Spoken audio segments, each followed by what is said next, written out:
subscribe now and press the bell icon. Never miss an update.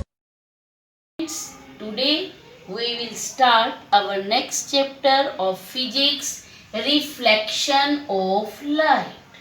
Reflection means होता है कि किसी चीज का बाउंस बैक हो जाना, मीन्स टकराकर वापिस आपकी तरफ आ जाना, उसे कहते हैं रिफ्लेक्शन। ऐसे ही अगर लाइट वापिस आ जाती है हमारी किसी स्मूथ सरफेस से टकराने के बाद, तो उसे कहते हैं रिफ्लेक्शन ऑफ लाइट। मतलब bouncing back of light rays when falls on any smooth surface, that is known as the reflection of light. Reflection बिल्कुल सेम वे में है जैसे एक बॉल को आप वॉल के ऊपर फेंकते हो और वॉल से वो बॉल टकरा कर वापिस आ जाती है, मीन्स बाउंस बैक हो जाती है। In the same way when light falls on the smooth surface, polished surface, then it will reflected back, it will bounce back, that is known as the reflection of light. Now reflection of light, some surface reflected more light and other reflected less light. Which surface will reflect more light? The surface which is polished, which is smooth, that will reflect more light. और जो surface हमारा smooth नहीं है, rough है, unpolished है, तो वो surface reflect करेगा लाइट को बहुत ही कम, in very less amount it will reflect the light, sometime it will not reflect the light. Okay, now reflection of light के लिए मैंने अभी आपको बताया सरफेस शुड बी स्मूथ। अब सरफेस के लिए स्मूथ है बट उसमें कोई रिफ्लेक्टर पॉलिश्ड भी होना चाहिए, क्योंकि मैंने अभी आपको बोला अब पॉलिश्ड स्मूथ सरफेस। अब पॉलिश किससे करेंगे? सरफेस पर स्मूथ है, पॉलिश नहीं है, तो वो रिफ्लेक्टर नहीं बन पाएगा। तो उसको रिफ्लेक्टर बनाने के लिए पॉलिश करना पड़ता है। तो पॉलिश करने के लिए क्या किया हुआ है, हमारे पास कुछ मेटल्स भी हैं जिसकी पॉलिश करने से सरफेस को हम रिफ्लेक्टर बना सकते हैं। तो उन मेटल्स में जो हमारी बेस्ट रिफ्लेक्टर मेटल है that is silver. Silver is the best reflector.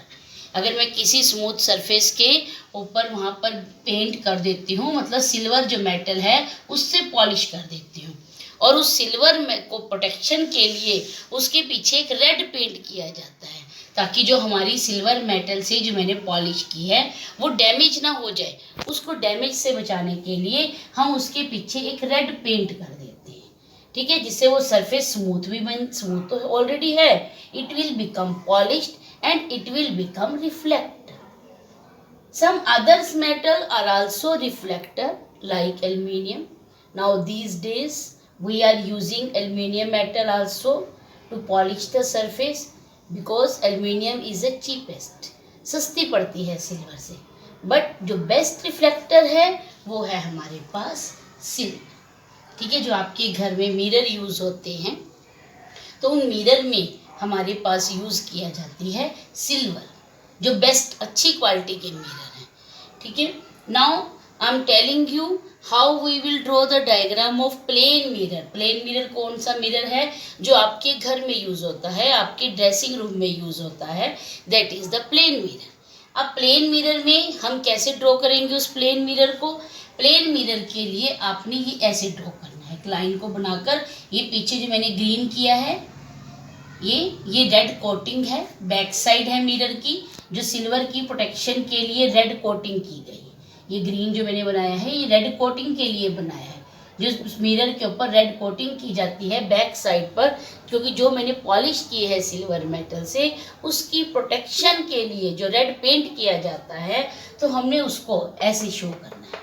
और ये जो रेड मैंने लाइन ड्रॉ की है that is the reflecting surface, that is the smooth surface of mirror. Means जो ये वाला पार्ट है ये फ्रंट पार्ट है मिरर का, और जो ये पीछे वाला पार्ट है ये बैक साइड है मिरर, ठीक है। That is the plane mirror, जो आपके घर में यूज होता है, जो आपके ड्रेसिंग रूम में यूज होता है, that is the plane mirror. Plane mirror है, इसमें जो हमारे पास ऑब्जेक्ट की इमेज बनती है तो जो सेम साइज की बनती है जितना ऑब्जेक्ट है, इसीलिए ये प्लेन मिरर है हमारे पास, ओके।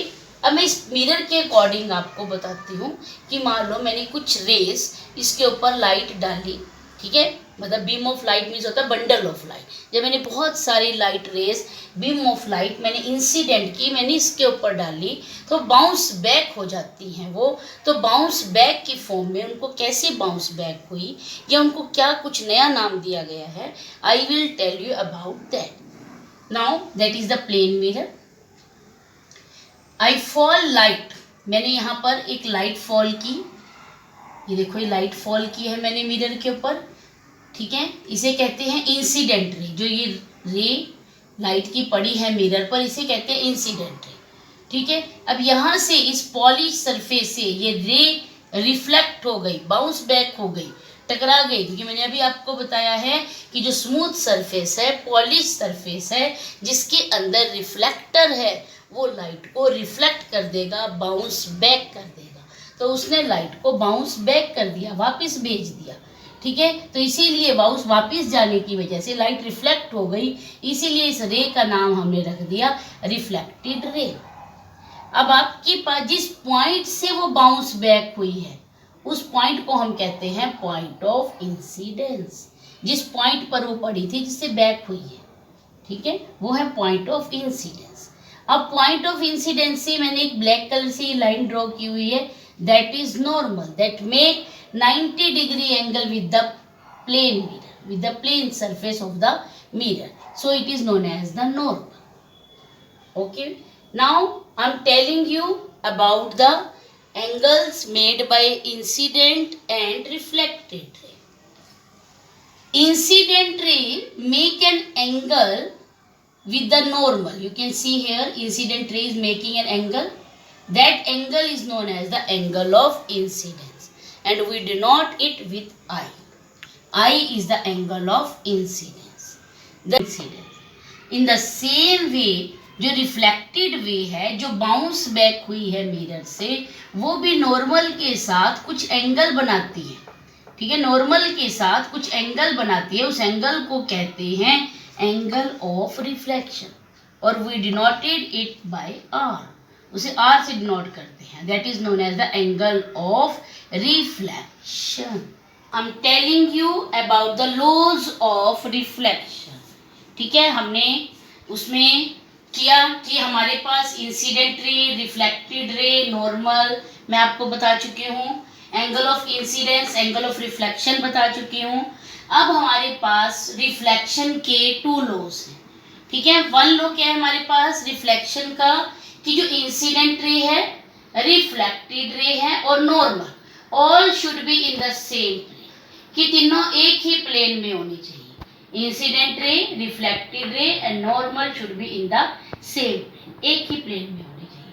सेकंड लॉ क्या है हमारे पास, कि angle of incidence should always be equal to angle of reflection. अगर ये दोनों एंगल इक्वल हैं तभी हमारे पास हम कहेंगे कि वो रे रिफ्लेक्ट हुई है, ठीक है, रिफ्लेक्टेड बैक हुई है, रेगुलर रिफ्लेक्शन हुई है। और रोज हैं हमारे पास इसके कि तीनों रे सेम प्लेन में होनी चाहिए। Second, angle of incidence should be equal to angle of reflection. These are the 2 laws of reflection.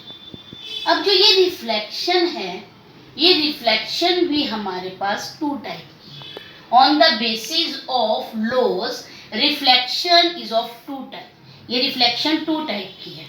वो 2 टाइप क्या है हमारे पास, one is the regular reflection and other is the diffuse reflection.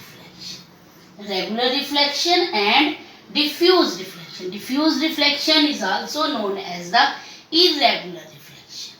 ठीक है, 2 हैं हमारे पास रिफ्लेक्शन, 2 टाइप है, रेगुलर एंड इरेगुलर या डिफ्यूज। अब रेगुलर रिफ्लेक्शन क्या है, मान लो मेरे पास कोई स्मूथ सरफेस है, पॉलिश किया हुआ, वेल पॉलिश्ड किया हुआ है, तो जब उस पर जो रेज पड़ती हैं, रे इंसिडेंट होती हैं, वो उसी मैनर में रिफ्लेक्ट हो जाती हैं जैसे वो इंसिडेंट होती हैं, और they obey the laws of reflection, कि angle of incidence always equal to angle of reflection, ठीक है, और सेम वन ही डायरेक्शन में रिफ्लेक्ट हो जाती है। In the same way in which they incident reflected in the same direction and in one direction, एक ही डायरेक्शन में रिफ्लेक्ट हो जाती है।